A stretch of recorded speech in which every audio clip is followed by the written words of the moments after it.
So I thought I'd do a little review of a game I picked up yesterday, only yesterday, that I really love. I think it's such a great little gateway game into Arena Brawlers. So it's called Ultimate Warriorz by Guillaume Blossier, Mega Got, and it's a really cheap game. You can get it on Amazon for less than £20. I got it from the factory outlet shop at £10. So it goes to show how cheap it is. The artwork's fantastic, as you can see. It's really nice. You know, a cartoony style game, and it's from ages 8+, and really is, but it plays up to 8 players at the same time, and it's a very quick game at 30 minutes. Now, in the inside of the box, got some lovely, you got the continuation of the art, but the way it works, which is really cool, is it creates a 3D arena. So you put the box like it would be normally, and then you get these cardboard parts, and you put these, you tuck them into the box itself, like so.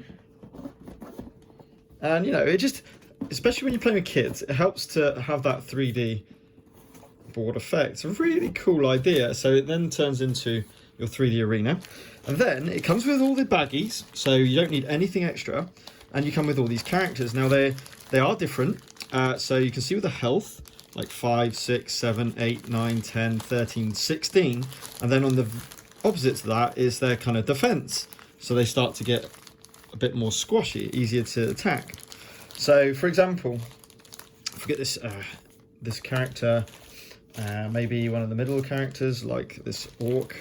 So what they come with in each character slot is they come with, which is really cool, they come with a character card. So similar to SFB, you get a character card, which has got health and defense and size. Size matters as well.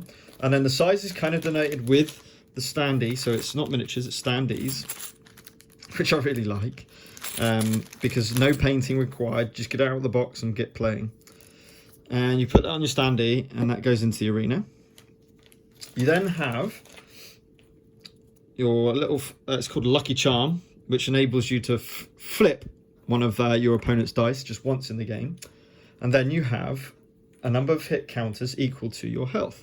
In this case, Cactus, the orc, has 8 health tokens, 1 large one and then some small ones. Now, the person who damages that character takes this big one first, and then it puts it on their, next to their player area, and they get 3 victory points. Then every damage done on that character afterwards is worth 1 victory point. Okay, so that's the health. And then if we look at the other guy, so that's his.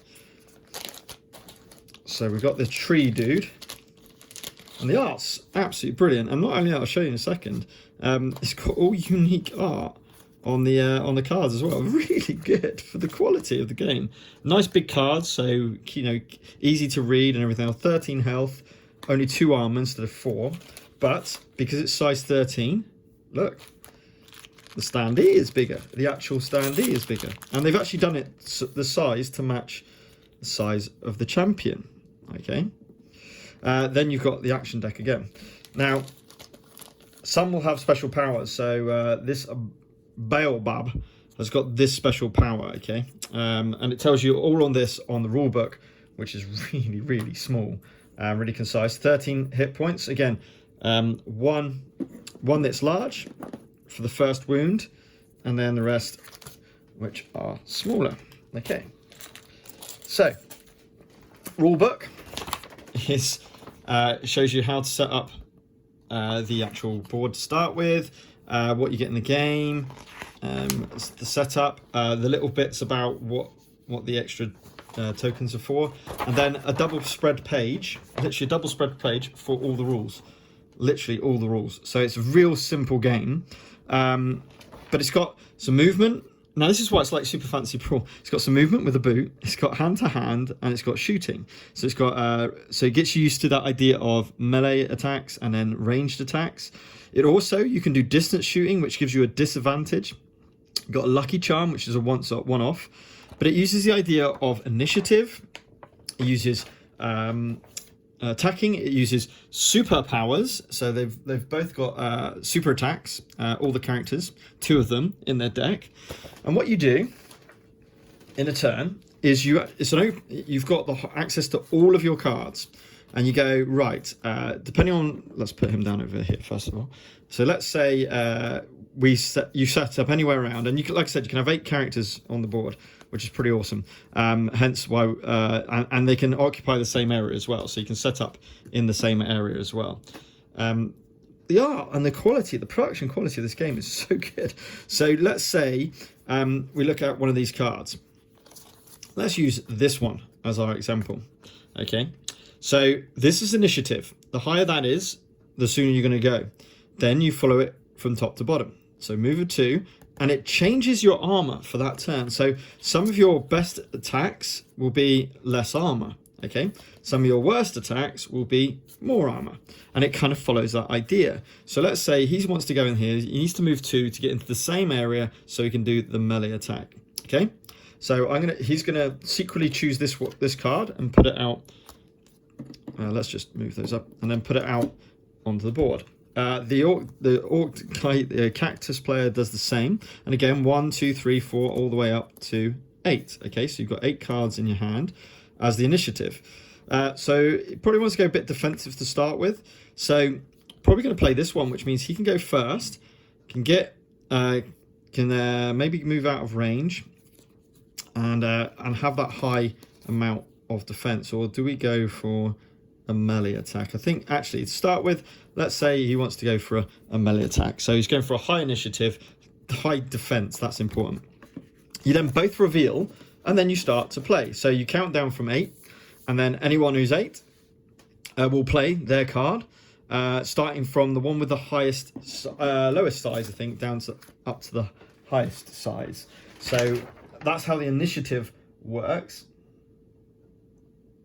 In ascending size order, yeah, which would make sense because smaller guys are going to get a bit more faster. So they both got the same initiative, but Cactus is smaller, so we do his first. So he's going to move into the same area with movement up to 2.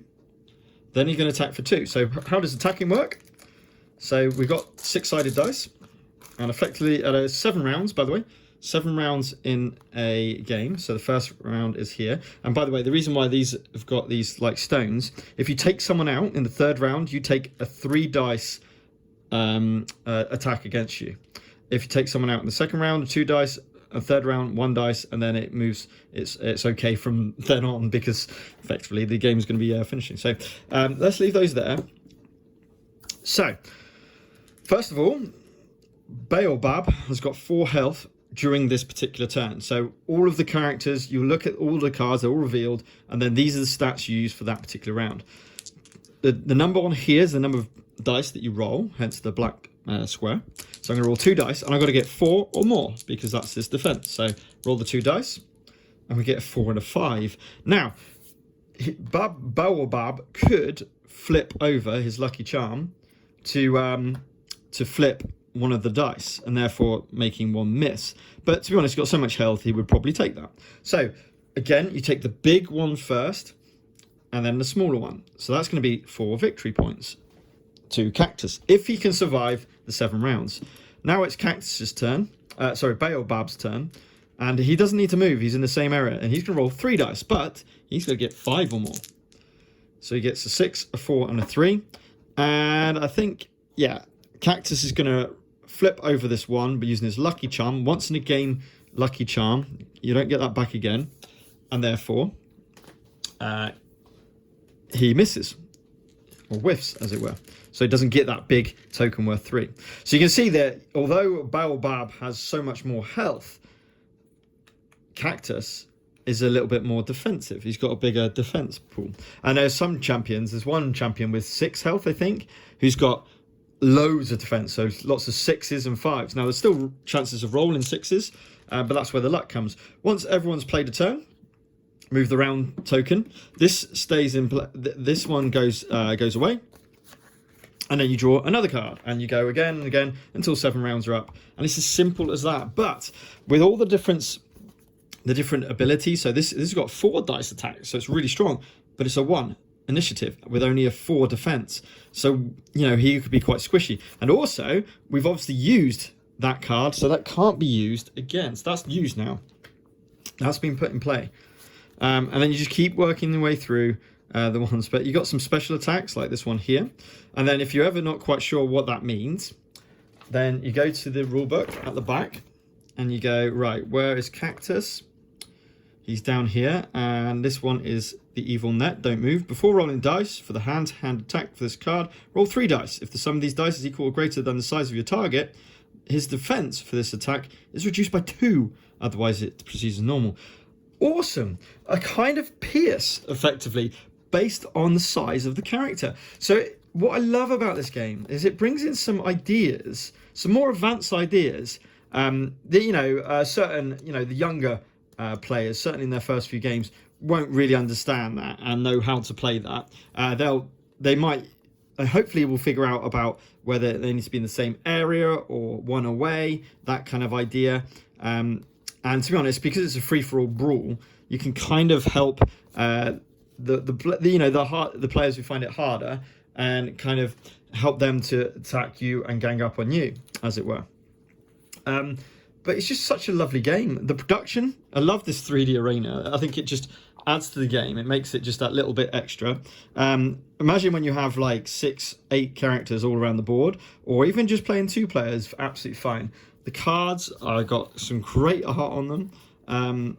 Yeah, some fantastic art on them, which is really impressive. For the price of the game, and I think that's the point. For the price of the game, this is quite crazy. But yeah, all unique art, 8 unique art cards, which is great. I love the art style on this game. It's really, really nice. And then you've got this kind of variable power play. So, you know, you got 13 health, 8 health, but 2 defense normally, 4 defense. I like that. I like the fact that, you know, these are different.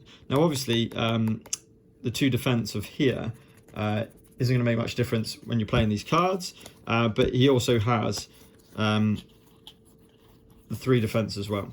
So, yeah, this is a really nice game. It's called Ultimate Warriorz. And the reason why I'm talking about this game is just because it's a really cheap gateway arena brawler. If you've got kids, like I've just been playing this, you know, certainly what we've been doing, I've got a son who's just over 4 years old, so way too young to play and really understand the games. However, we just do random draws. So we randomly shuffle the attack deck and then we just randomly just draw it, just to get the idea of how to play a game like this and how it kind of works.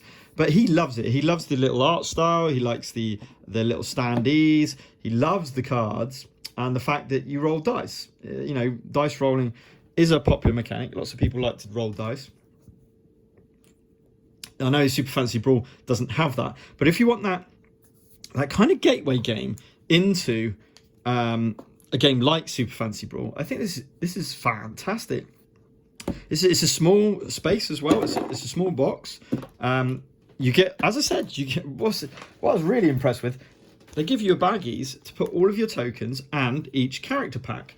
And then all I've done is got their deck, their standee. They go into the bag with their health points, any special ability, and the lucky charm, which has got their character printed on it, which is really nice. Put all that into one bag, and then you've got your character bag. So you can go, I'll probably go with Jojoba, who is the 6 health, but 4 defense as normal. And because he is so squishy, he's got some really strong defense cards, 6s, 5s. He's got 2 6s, 3 5s, and 3 4s. But he still hits okay with not the most powerful, as you would imagine, but 3, 4 dice, whatever it might be. It's not bad certainly on his 4 defense side. It's really, really strong. But look at the art, it's so good. The art is one of the best things about this. It's so good. I really love it. That one's a charm, so it stops him melee attacking him for that round. And remember, you have 1 card out that's dealing with the whole round. Okay. So yeah, I couldn't recommend this highly enough for any of those trying to get kind of a gateway game into these brawlers. So it does depend on who it's for. It doesn't have to be for kids, of course. I think, you know, I'm going to be playing this as soon as I'm able to with the game group, because it's so quick, so fun, and you get that essence, that feel of a brawler. But then it's an all against all type of game. So highly recommend. And it was just one I randomly found in the shop, and then we started playing it, and it's really good. Okay, so that's Ultimate Warriorz. You can get it on Amazon. You can get it on. You can get it in many places. I definitely reckon it's worth picking up a copy if you want that gateway game. I mean, obviously, if you've got Super Fantasy Brawl and everyone knows how to play it, and everyone's fine, then perhaps not needed. But as that's slightly different, and it plays up to 8 players at once on the board. It's like Royal Rumble. It's awesome. Okay, guys. Until next time.